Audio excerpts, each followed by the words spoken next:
Welcome to Sisan একাডেমিতে স্বাগত। আজকে আমরা নিমেষে অঙ্ক সিরিজের ক্লাস নাম্বার 209 শুরু করব আজকে ম্যাথসের উপর। তোমরা যারা কম্পিটিটিভ নিয়ে প্রিপারেশন নিচ্ছ ভিডিওটা অবশ্যই শেষ পর্যন্ত দেখো, এই টাইপেরই ম্যাথসের কোশ্চেন তোমরা পরীক্ষা পাবে। ওকে, আর মন দিয়ে শেষ পর্যন্ত ভিডিওটা দেখো। যদি ভালো লেগে থাকে তাহলে অবশ্যই একটা লাইক করো, বন্ধুদের সঙ্গে শেয়ার করো, আর চ্যানেলে নতুন হলে অবশ্যই সাবস্ক্রাইব করো। ওকে, চলো লেট স্টার্ট। ফার্স্ট কোশ্চেন কী আছে দেখে নাও। বলেছে দুটি সংখ্যার অনুপাত 3:4, তাদের লসাগু 108 হলে সংখ্যা দুটির গসাগু কত? ঠিক আছে, তাহলে আমরা সংখ্যা দুটো ধরে নিই। একটা হচ্ছে গিয়ে 3x আর একটা হচ্ছে গিয়ে 4x। তাহলে এদের লসাগু কত হবে? 3 4 12x। সেই 12x = 108 দেওয়া আছে। ঠিক আছে, আর এই 3x আর 4x এর গসাগু কত? x। তাহলে x এর ভ্যালু বের করলেই আমাদের অ্যান্সার। ঠিক আছে, তাহলে x = দেখো 12 9 108। তাহলে x এর ভ্যালু 9, তাহলে সংখ্যা দুটোর গসাগু হচ্ছে 9, মানে অপশান ডি অ্যান্সার। ওকে, এরপরে এসে কোশ্চেন নাম্বার 2। কী বলেছে? বলেছে স্রোতের গতিবেগ 4 কিলোমিটার/ঘন্টা এবং স্রোতের প্রতিকূলে নৌকার গতিবেগ 7 কিলোমিটার/ঘন্টা হলে স্রোতের অনুকূলে গতিবেগ কত হবে? ঠিক আছে, আচ্ছা, স্রোতের প্রতিকূলে মানে কি? স্রোতের প্রতিকূলের গতিবেগ মানে হচ্ছে গিয়ে ধরো সাপোজ নৌকার বেগ যদি x হয় আর স্রোতের বেগ এখানে কত বলেছে? 4 বলেছে। ঠিক আছে, তাহলে স্রোতের প্রতিকূলে গতিবেগ কত বলেছে? না 7। তাহলে x - 4 = আমাদের 7 দেওয়া আছে। ঠিক আছে, চেয়েছে কি না স্রোতের অনুকূলের গতিবেগ, মানে x + 4 এর ভ্যালু বের করতে হবে। ঠিক আছে, তাহলে এইখান থেকে আমরা x এর ভ্যালু পেয়ে যাব। ঠিক আছে, x এর ভ্যালু পেয়ে গেলে এখানে বসিয়ে দিলে হবে স্রোতের অনুকূলে গতিবেগ। ঠিক আছে, তাহলে এখান থেকে বুঝতেই পারছো 7 4 11, x মানে হচ্ছে গিয়ে 11। ঠিক আছে, তাহলে হচ্ছে গিয়ে 11 বসিয়ে দাও। তাহলে 11 + 4 মানে হচ্ছে গিয়ে 15 হবে গিয়ে স্রোতের অনুকূলে গতিবেগ, মানে অপশান সি অ্যান্সার। ওকে, এরপরে এসে কোশ্চেন নাম্বার 3। কী বলেছে দেখো? বলেছে চায়ের দাম 30% বৃদ্ধি পেয়েছে। বর্তমানে 1 কিলোগ্রাম চায়ের দাম যদি 78 টাকা হয়, পূর্বে 1 কিলোগ্রাম চায়ের দাম কত ছিল? তাহলে বর্তমানে হচ্ছে গিয়ে 78। তাহলে যখনই আগে যাব মানে ব্যাকওয়ার্ডে যখনই যাব তখন 100টা উপরে মনে রাখবে। এবার হচ্ছে 30% বৃদ্ধি পেয়েছিল, তাহলে নিচে হবে কত? না 130। ব্যাস, সিম্পলিফাই করে যা হবে সেটা অ্যান্সার। 0 0 13 6 78, তাহলে হচ্ছে গিয়ে 60 টাকা। তাহলে আগে দাম কত ছিল? না হচ্ছে গিয়ে 60 টাকা, মানে অপশান সি অ্যান্সার। ওকে, মোট মনে রাখবে ব্যাকওয়ার্ডে গেলে 100টা উপরে, আর ফরওয়ার্ডে মানে যখন এগোবো, মানে যখন পিছবো তখন 100টা উপরে, আর যখন এগোবো তখন 100টা নিচে, এইটুকু মনে রাখবে। ওকে, এরপরে এসে কোশ্চেন নাম্বার 4। বলেছে কোনো একটি শহরের জনসংখ্যা 15% প্রতি বছর বৃদ্ধি পায়। যদি 2009 শেষে জনসংখ্যা 4000 হয়, তাহলে 2011 শেষে জনসংখ্যা কত হবে? ঠিক আছে, তাহলে 2009 সালে ছিল 4000, তাহলে 2011 সালে কত হবে? না প্রতি বছর যেহেতু 15% করে বৃদ্ধি পাচ্ছে, তাহলে হচ্ছে কি কত হবে? না 4000 ইন্টু, দেখো তোমার সেই যে মাল্টিপ্লাইং ফ্যাক্টর ব্যাপারটা চলে আসবে এখানে। তাহলে 115/100। আমি একটু আগেই বলেছিলাম যখনই ফরওয়ার্ডে যাব 2009 থেকে 2011, পরে যাচ্ছি 100টা দেখো নিচে, মাল্টিপ্লাইং ফ্যাক্টর কত? না 115/100। এবার কতগুলো হবে দেখো, 2009 হয়ে গেল, 10 11 মানে দুটো হবে, ব্যাস। ওকে, তাহলে এখানে 0 0 0 0, এই একটা 0 এই একটা 0 কাটলো। ঠিক আছে, এবার হচ্ছে গিয়ে কাটতে পারো 5-এ কাটো, 5 2 10, 5 2 10, 5 3 15, তারপর 2 2 2 4। ঠিক আছে, তাহলে এখানে কত হচ্ছে তোমার? হচ্ছে গিয়ে 115 ইন্টু 2 করলে হচ্ছে গিয়ে 230। 230 মানে হচ্ছে গিয়ে তোমার 23। 23-এর স্কোয়ার কত? 529, তাই তো? তাহলে 529 আর একটা 0 মানে 5290। ওকে, তাহলে হচ্ছে গিয়ে অপশান সি হবে অ্যান্সার। এরপরে সি কোশ্চেন নাম্বার 5। দেখো বলেছে পূর্ণবর্গ নয় এমন সংখ্যাটি হলো। বুঝতেই পারছো কোনটা হবে? না অপশান ডি।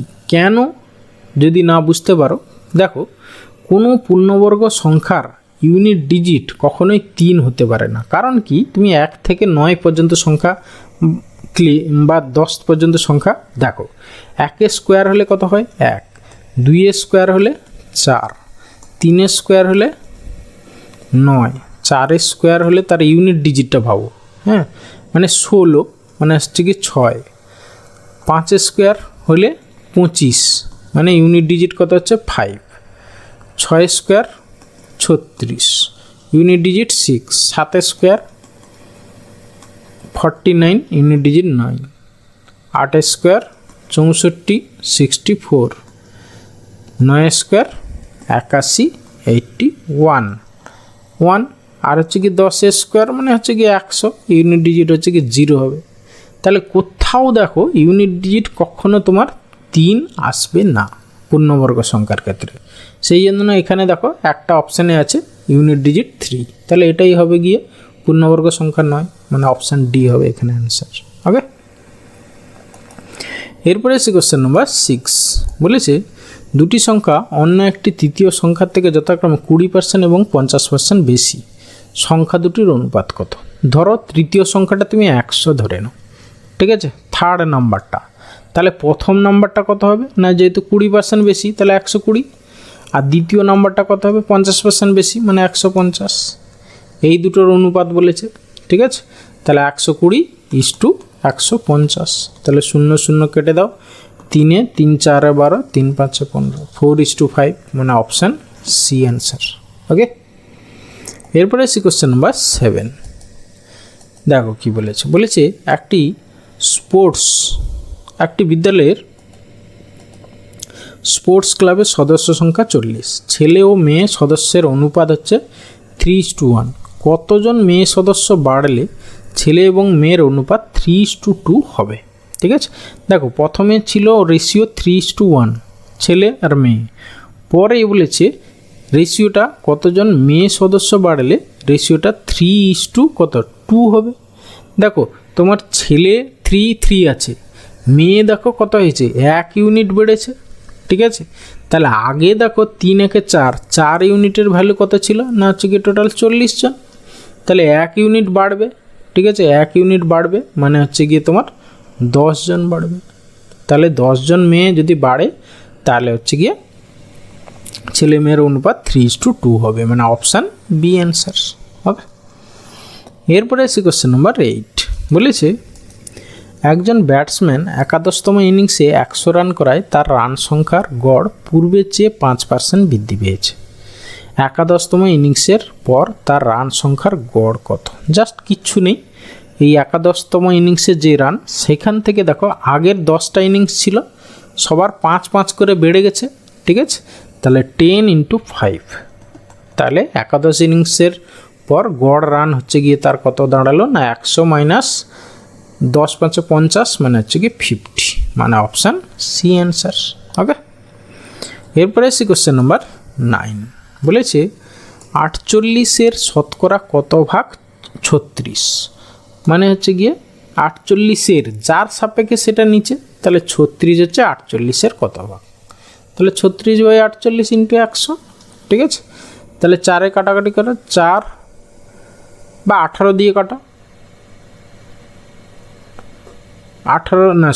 12 দিয়ে কাটো, 12 3-এ 36, আর হচ্ছে কি 12 4-এ 48, 4 25 সঙ্গে 100, 25 3-এ 75%, 75%, মানে অপশান এ অ্যান্সার।